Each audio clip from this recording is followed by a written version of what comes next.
ஒரு விஷயத்த நம்ம சொல்கிறோன்னா சாதாரணமாக சொல்லலாம். அதை பொதுமைப்படுத்துனீங்கன்னா சிக்கலாயிடும். கஸ்தூரி சொல்ல வந்த விமர்சனம், நீங்கள் திராவிடன்னு சொல்கிறீங்க, தமிழ்ன்றீங்க. ஆனால் உங்கள் அமைச்சரவையில் ஆதிக்கம் செலுத்துறது பார்த்தா தெலுங்கு பேசுகிற அமைச்சர்கள் அதிகமாக பவரில் இருக்காங்க.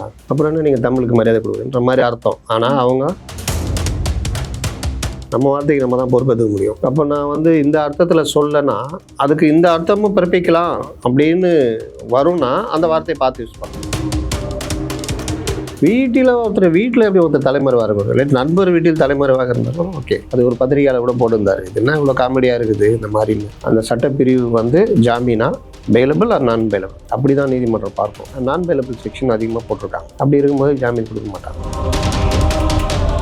இவங்க யாருக்காக இந்த போராட்டத்துல கலந்துக்கிட்டாங்கன்னு நம்ம எல்லாருக்குமே தெரியும். ஆனா அந்த கட்சியில இருக்கிறவங்களோ யாருமே அவங்களுக்கு ஹெல்ப் பண்ணலையே இது வரைக்கும்.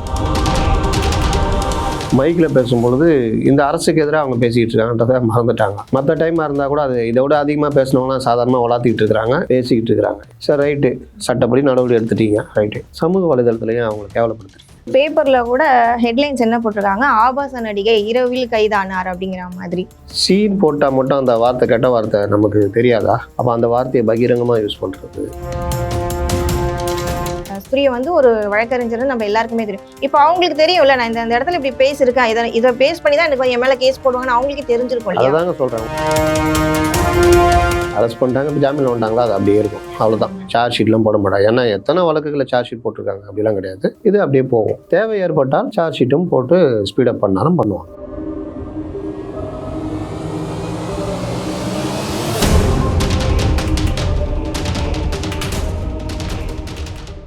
யூ தமிழ் நேயர்களுக்கு அன்பு வணக்கம். இன்னைக்கு நம்மளோட சிறப்பு நேர்காணலுக்கு வந்திருக்காங்க ஜேர்னலிஸ்ட் திரு அப்துல் முத்தாலிப் சார். அவங்க கிட்ட இப்ப நடந்துட்டு இருக்க அரசியல் மற்றும் சமூக மாற்றங்களை பற்றி கேட்டு தெரிஞ்சுக்கலாம் வாங்க. வணக்கம் சார். வணக்கம். நல்லா இருக்கீங்களா? நல்லா இருக்கேன். நடிகை கஸ்தூரி அவங்க அப்படி என்ன தப்பு பண்ணிட்டாங்கன்னு சொல்லிட்டு நைட்டோட நைட்டா அவங்கள போயிட்டு அரெஸ்ட் பண்றாங்க, போயிட்டு ஜெயில போட்டு வச்சிருக்காங்க. உங்களுடைய கருத்துக்கள் சார்? நம்ம பொதுவாக சட்டம் என்ன சொல்லுதுன்னா, டெஃபர்மேஷன் வேர்டு இருக்குது. நம்ம பேசுகிற பேச்சு பொது வெளியில் இல்லை இந்த மாதிரி பேட்டிகளில் இதிலெல்லாம் வார்த்தைகள் கரெக்டாக இருக்கணும். ரெண்டாவது, ஒரு மதம், மொழி, இனம், தனிப்பட்ட நபர் அவங்க புகழுக்கு இழுக்கு வர்ற மாதிரி இந்த மாதிரி விஷயங்கள்லாம் பார்த்து பேசணுன்றது சட்டம். அதில் இப்போ வந்திருக்க சட்டம்லாம் கொஞ்சம் கடுமையாக இருக்குது. இந்த பிஎன்எஸ் ஐபிசி போய் இப்போ பிஎன்எஸ் வந்தோன்னா ரொம்ப கடுமையாக இருக்குது. அப்படி இருக்கும் பொழுது வார்த்தைகள்ன்றது பார்த்து விடணும். இவங்க கஸ்தூரி அந்த விழாவில் கலந்துக்கிட்டு பேசுகிறாங்க. பேசும்பொழுது ஒரு விஷயத்த நம்ம சொல்கிறோன்னா சாதாரணமாக சொல்லலாம். அதை பொதுமைப்படுத்துனீங்கன்னா சிக்கலாயிடும். சென்னையில் இருக்க மக்களில் குறிப்பிட்ட பகுதி ஒரு சில பேர் ஒரு திருட்டில் ஈடுபடுறாங்க, இல்லாட்டி ஒரு குறிப்பிட்ட ஏரியா திருட்டில் ஈடுபடுறாங்க அப்படின்னா ஒரு சிலர் இந்த மாதிரிலாம் ஈடுபடுறாங்க. அதை அந்த பகுதி மக்களுக்கு ரொம்ப அவமானகரமான விஷயம்னு பேசலாம். அந்த பகுதி மக்களே திருடர்கள் அப்படின்னு பேசுறதுக்கும் இதுக்கு அது வித்தியாசம். பொதுப்படையா பேசியிருக்காங்க. பொதுமைப்படுத்துறது. கஸ்தூரி சொல்ல வந்த விமர்சனம், நீங்க திராவிடன்னு சொல்றீங்க, தமிழ்ன்றீங்க. ஆனால் உங்கள் அமைச்சரவையில் ஆதிக்கம் செலுத்துறது பார்த்தா தெலுங்கு பேசும் மக்கள், தெலுங்கு பேசுகிற அமைச்சர்கள் அதிகமாக பவரில் இருக்காங்க. அப்புறம் என்ன நீங்கள் தமிழுக்கு மரியாதை கொடுக்குறன்ற மாதிரி அர்த்தம். ஆனால் அவங்க அங்கேருந்து வந்த மக்கள், அப்புறம் எதுக்கு வந்த மக்கள்ன்ற மாதிரிலாம் நீங்கள் தமிழ்நாட்டில் பார்த்தீங்கன்னா சென்னையே ஆந்திராவுக்கு போக வேண்டியது. மொழிவாரி மாகாணங்கள் பிரிக்கப்பட்ட போது சென்னை ஆந்திராவுக்கு போக வேண்டியது. ரொம்ப போராடி தான் மீட்டாங்க. திருத்தணியே மாப்போசி இவங்கெல்லாம் பெரிய போராட்டம் நடத்தி திருத்தணியே மீட்டாங்க. ஏன் இதை சொல்கிறேன்னா, ஒரு குறிப்பிட்ட ஒரு 10 கூட இருக்காது, ஒரு 5-6 வருஷத்துக்கு முன்னாடி வரைக்கும் திரையுலகமே, தெலுங்கு திரையுலகமே இங்கே தான் இயங்கிட்டு இருந்தது. தெலுங்கு முன்னாடி நடிகர்கள் என்டி ராமராவ் எடுத்துங்க, முதலமைச்சராக இருந்தவர், அவரே இங்கே அபிபுலா ரோட்டில் தான் இருந்தார். இன்னைக்கு இருக்கிற முன்னணி நடிகர்கள் எல்லாமே சென்னையில் வசித்தவர்கள். ஏன் சொல்கிறேன்னா, நம்முடைய பிணைப்பு அந்த மாதிரி பிஸ்னஸ் ரீதியாகவும் இங்கே தொழில் பண்ணுறதும் சரி, ஏதோ ஒரு வகையில் தமிழ்நாட்டுடைய வளர்ச்சிக்கு பங்களிப்புக்கு தெலுங்கு பேசும் மக்கள் அவங்க தெலுங்குனே தெரியாது உங்களுக்கு. ஆமாம், சரளமாக அவங்க வீட்டில் வேணால் தெலுங்கு பேசுவாங்க. அப்போ இந்த மாதிரி இதை யார் எதிர்ப்பாங்க அப்படின்னு பார்த்தா, தமிழ் தேசியம் பேசுகிறவங்க, நம்ம தமிழ் இனம், தமிழ் மக்கள்ன்றவங்க. நீங்கள் பொதுவான ஒரு இந்த சிந்தனை உள்ளவர். அப்போது விமர்சனம் எப்படி வைக்கணும், அது கூர்மையாக எந்த மாதிரி வைக்கணும், பொதுமைப்படுத்தாமல் வைக்கணுன்றது ரொம்ப முக்கியம். அவங்க அதில் வந்து கொஞ்சம் உணர்ச்சி வயப்பட்டு கொஞ்சம் வார்த்தைகளை விட்டுட்டாங்க. உணர்ச்சி வசப்பட்டு வார்த்தைகளை விட்டு அதுக்கப்புறம் அவங்க மன்னிப்பு கேட்டாங்கல்ல சார், 2 வாட்டி அவங்க மன்னிப்பு கேட்டாங்க. சொல்ல வர உணர்ச்சி வயப்பட்டு வார்த்தைகளை விட்டுட்டாங்க. உடனே அது பிரச்சனையை பெருசாக்குனாங்க. மறுநாள் அவங்க ப்ரெஸ் மீட் வச்சு அப்போ சொல்கிறாங்க, இது இந்த மாதிரி விஷயங்கள் நான் இவர்களை தான் குறிப்பிட்டு சொன்னேன் அப்படின்றதெல்லாம். அது ஓகே. அதுக்கு மறுநாள் வந்து அதோடைய சீரியஸ்னஸ் தெரிஞ்சது. ஏன்னா அவங்க வாழ்றது ஹைதராபாத்ல. ஆமாம், அவங்க சார்ந்த திரையுலகம் பெரும்பாலும் நடிச்சிட்டு இருக்குது எல்லாமே தெலுங்கு சார்ந்தது. அப்போ தான் அவங்களுக்கு அந்த சீரியஸ்னஸ் தெரியுது. நம்ம வார்த்தைகள் இப்படி எடுக்கப்பட்டு விட்டதா, நீங்கள் நம்ம வார்த்தைக்கு நம்ம தான் பொறுப்பேற்றுக்க முடியும். அப்போ நான் வந்து இந்த அர்த்தத்தில் சொல்லனா அதுக்கு இந்த அர்த்தமும் பிறப்பிக்கலாம் அப்படின்னு வரும்னா அந்த வார்த்தையை பார்த்து யூஸ் பண்ணணும். நான் இப்படி சொல்லனா இப்படி சொல்கிறதுக்கு உங்களுக்கு இது இன்னைக்கு நீங்கள் நான் ட்விட்டரில் ஒன்று போடுவேன், கீழே வந்து கமெண்ட் பார்த்தீங்கன்னா வித்தியாசமாக இருக்கும். இப்படி கூட யோசிக்கிறாங்க, நம்ம இதை யோசிக்காமல் விட்டோமே அப்படின்னு போடுறது 1க்கு 4 தடவை நம்ம யோசிச்சு போடுறோம் ஒரு வார்த்தை பயன்படுத்தும் போது. பொதுவெளி அதோட அதான் அவங்க பிரபலமானவர்கள். அப்போ பார்த்து தான் யூஸ் பண்ணணும். மன்னிப்பு கேட்டாங்க. மன்னிப்பு கேட்டாலும் இவங்களுக்கு எதிராக பண்ணால் விடுவாங்களா? ஆனால் இப்போ இந்த விஷயத்த வந்து நடிகை கஸ்தூரி ஆரம்பிச்சோடனே நான் இரவோட இரவா போய் ஹைதராபாத்ல தேடி கண்டுபிடிச்சு ஒரு வார்த்தை ஒண்ணு போடுறாங்க, எப்படின்னா வீட்டில் தலைமறைவாக இருக்காரு அப்படிங்கிற மாதிரி அவங்க சொல்றாங்க. நான் எங்க ஹைதராபாத்தே எங்க அவங்க கட்டின வீடு, மாப்பிள்ளை வீடு, அவங்க அங்கதான் குடியிருக்கிறாங்க. இங்கே என் வீட்டில் இருக்கிறேன், நான் ஜாமீன் போட்டிருந்தேன், ரத்தம் ஆயிடுச்சு, நான் என் வீட்டில் தான் இருக்கேன், என்னை வந்து அரெஸ்ட் பண்றாங்க. வீட்டில் எப்படி ஒருத்தர் தலைமறைவாக இருக்கும், இல்லை நண்பர் வீட்டில் தலைமறைவாக இருந்தாலும் ஓகே பரவாயில்ல, அவங்க வீட்டில் தலைமறைவாக. அது ஒரு பத்திரிகையாளர் கூட போட்டிருந்தாரு, இது என்ன இவ்வளோ காமெடியாக இருக்குது இந்த மாதிரின்னு. ஒரு விசு படத்தில் ஒரு சீன் வரும், ஒருத்தர் விசுவுடைய அண்ணன் தான் அந்த சீன் நடிச்சிருப்பார். அவர் உட்காந்துருப்பார், இன்ஸ்பெக்டர் வருவார், ஒரு 10 போலீஸோட வந்து அங்கே போய் அந்த ரூமில் தேடு, நீ இந்த ரூமில் தேடு, இந்த ரூமில் தேடுவார். இப்படி உட்காந்தவர் இப்படி பார்ப்பாரு, பார்த்துட்டு யாரை தேடுறீங்க, என்ன பண்ணுறீங்க, நான் வந்து இந்த மாதிரி பேர் சொன்ன மாத்திரு போதுமே அதை சொல்லுவார். அவரை தேடுறேன், அதுக்கேங்க உள்ள போலீஸ் எல்லாம் தேடுறீங்க, நான் தாங்க மாத்திரு போதும். இப்படி இங்கே ஒளிஞ்சிக்கிட்டு இருக்கிறாங்க. என் வீட்டில் நான் உட்காந்துட்டு இருக்கிறேன், நான் ஒளிஞ்சிட்டு இருக்கேன். சேம் அதே கதை தான் ஆச்சு, கொண்டு வந்து ரிமாண்ட் பண்ணிட்டாங்க. அதனால இது எல்லாருக்குமே இன்னொரு இடத்துல நம்ம யோசிக்க வேண்டிய ஒரு விஷயம் என்னன்னா, அவங்க வந்து தன்னோட குழந்தைய வந்துட்டு முன்னிறுத்தி காட்டுறாங்க. என் குழந்தைக்கு வந்து உடல்நிலை சரியில்லை, அந்த குழந்தைக்காவது என்னை வந்து மன்னிச்சு விடுங்கன்ற மாதிரி ரொம்ப ரெக்வஸ்டா கேட்கறாங்க. ஆனா இப்ப இருக்க இந்த சட்டம் ஒழுங்கு காவல்துறை வந்து பாத்தீங்கன்னா இல்ல அரெஸ்ட் பண்ணி தான் ஆகும், உங்களை நான் வந்து ஜெயில போட்டுதான் ஆகும்ன்ற மாதிரி இந்த மாதிரி ஒரு பிடிவாதமான மனநிலை எதனால சார்? அவங்களோட பின்னணியில யார் இருக்கா? ஸ்பெஷல் சைல்டு இருக்குன்னு ஜாமீன் கேட்குறாங்க. சட்டம் வேறங்க. எப்பவுமே சட்டம் வந்து எப்படி பார்க்கணும், அது விசாரித்த நீதிபதி நம்பர் 1 அவங்க. அந்த நீதிபதி மாதிரி ரொம்ப அழகாக தீர்ப்பு சொல்கிறது வேற யாரும் இருக்க முடியாது. ஜஸ்டிஸ் ஆனந்த் வெங்கடேஷ். நீங்கள் சட்டமுடைய பிரிவுகள் அவங்க எப்படிலாம் பேசுனாங்க, அது சமூகத்தில் எந்த மாற்றத்தை கொண்டு வரும். அந்த சட்டப்பிரிவு வந்து ஜாமீனா, பெயிலபிள் ஆர் நான் பெயிலபிள், அப்படி தான் நீதிமன்றம் பார்க்கும். அப்படி பார்க்கும் பொழுது அவர் சொல்கிறாரு, மேடையில் பேசும்பொழுது நீங்கள் வார்த்தைகளை பார்த்து பேசணும். ஜாமீன் நான் பெயிலபிள் செக்ஷன் அதிகமாக போட்டிருக்காங்க. அப்படி இருக்கும்போது ஜாமீன் கொடுக்க மாட்டாங்க. அப்போது அதனால் வந்து அவங்களுக்கு வந்து பெயில் கிடைக்கலன்னொன்னா ரிமாண்ட் பண்ணுறாங்க. பின்னணி முன்னணிலாம் என்ன, ரிமாண்ட் பண்ணணும் தீர்மானிச்சாச்சு. இவங்க யாருக்காக இந்த போராட்டத்தில் கலந்துக்கிட்டாங்கன்னு நம்ம எல்லாருக்குமே தெரியும். பிராமணர்களுக்காகவும் அந்த பார்ப்பனர்களுக்காகவும் அவங்களுக்கு சப்போர்ட் பண்ணி தான். ஆனா அந்த கட்சியில இருக்கிறவங்களோ அந்த அந்த தொகுதியில் யாருமே வந்து அவங்களுக்கு ஹெல்ப் பண்ணலையே இது வரைக்கும். சும்மா ட்விட்டர்ல மட்டும் களமாடிட்டு போயிட்டாங்க. யாருக்காக இவங்க போராட்ட களத்துல இறங்குனாங்க தான் சொல்றேன், எல்லாருக்குமே சொல்றேன். இப்போ நீங்க என்ன கூப்பிட்டு பேட்டி எடுக்கிறீங்க, நீங்க என்ன எழுதுறீங்கன்றதாக நான் என்ன வேணா பேசிட்டு போனா, நாளைக்கு நான் டெஃபர்மேஷன் வாங்கினா நான் தான் இதை சிக்குவேன். இப்போ கொஞ்சம் அடுத்த கட்டமாக நீதிமன்றம் கூட அன்னைக்கு கண்டிச்சது, நெறியாளர் தூண்டி கேள்வி கேட்டால் அவங்களும் தான் அதுக்கு பொறுப்பு. ஒரு சில பேட்டிகளில் நெறியாளரையும் சேர்த்து நடவடிக்கை எடுக்கிறது போச்சு. அப்போது நீங்கள் எங்கே மைக் கிடைக்குது இல்லை கேமரா இருக்குதுன்னு எனக்கு என்னென்னு பேசுனீங்கன்னா அதோடைய விளைவை அனுபவிப்பாங்க. எத்திக்ஸ் கிடையாது. அவங்க இந்த மாதிரி பண்ணும்போது மாட்டிக்கிறாங்க. கஸ்தூரியும் அவங்க இந்த மாதிரி இதிலெல்லாம் பேசுவாங்க, ட்விட்டரில் இதெல்லாம் பேசுவாங்க. மைக்கில் பேசும்பொழுது இந்த அரசுக்கு எதிராக அவங்க பேசிக்கிட்டு இருக்காங்கன்றதை மறந்துட்டாங்க. மற்ற டைமாக இருந்தால் கூட அது இதை விட அதிகமாக பேசினவங்களாம் சாதாரணமாக வளர்த்திக்கிட்டு இருக்கிறாங்க, பேசிக்கிட்டு இருக்கிறாங்க. எனக்கு இன்னொரு வருத்தத்துக்குரிய விஷயம் நான் பதிவு செய்ய வேண்டியது, ஒரு குற்றத்துக்கு ஒரு தண்டனை. அவங்க பேசிட்டாங்க, மன்னிப்பு கேட்டாங்க, இல்லை வழக்கு போட்டாச்சு, ஒரு 4-5 ஸ்டேஷனில் போட்டாச்சு. இப்போ ஒரு சமீப காலமாக ஒரு வேலை பண்ணுறாங்க.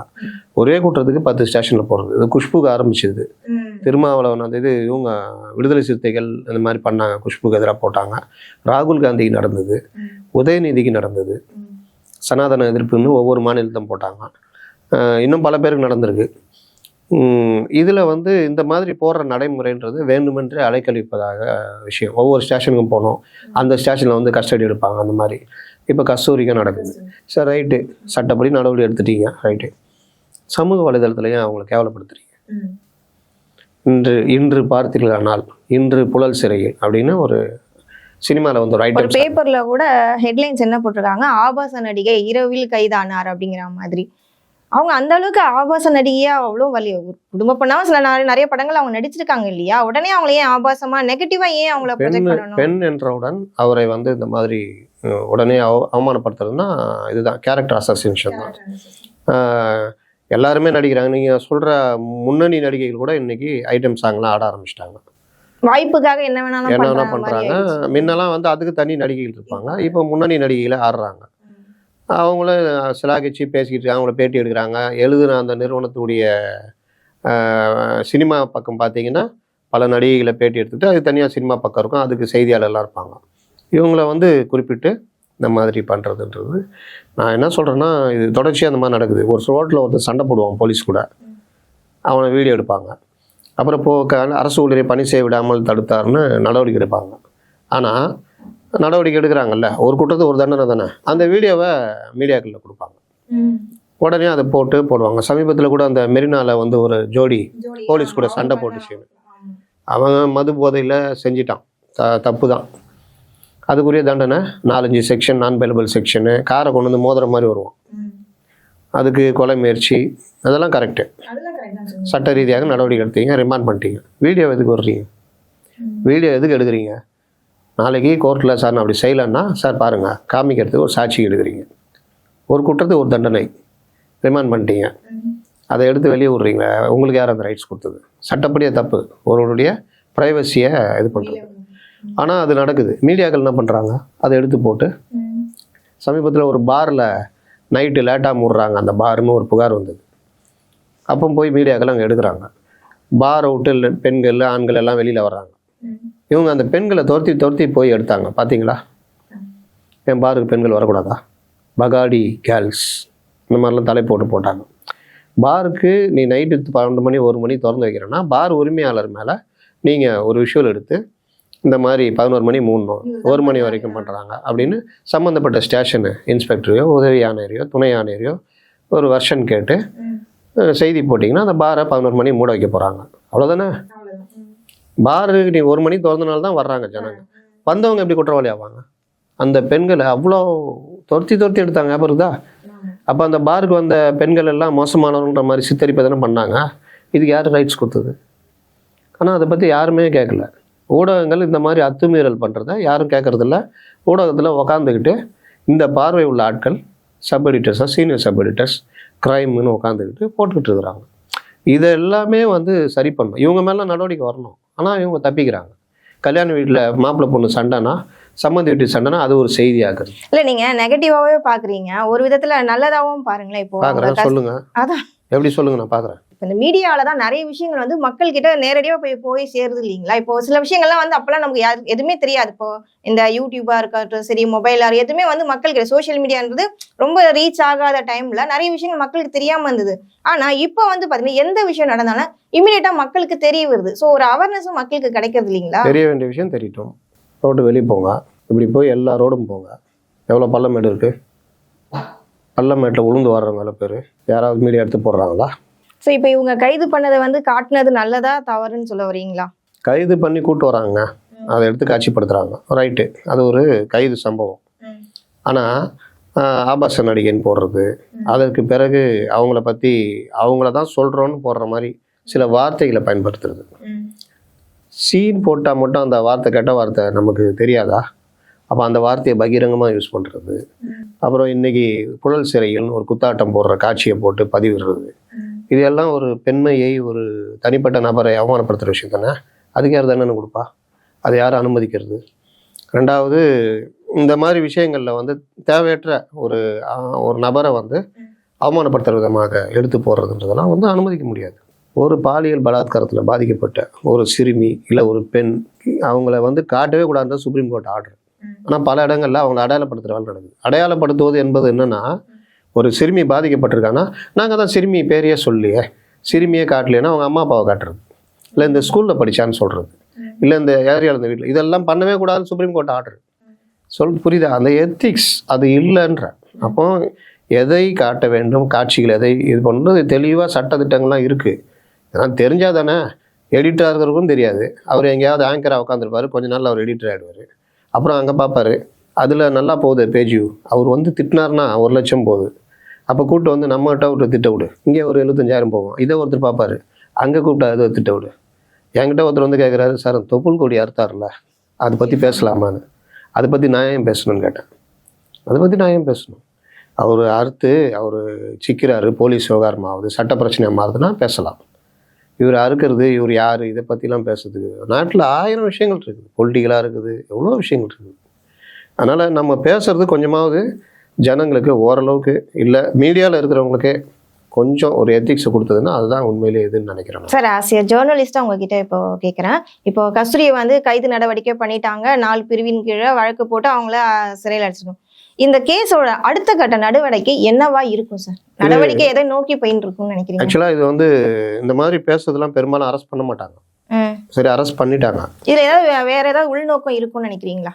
இவங்க உள்நோக்கம் என்னங்க? நீங்கள் கவர்மெண்ட்டுக்கு எதிராக நீங்கள் ஆதரவு எதிர்ப்பு நான் தான் விவரிச்சே சொல்லிட்டேனே.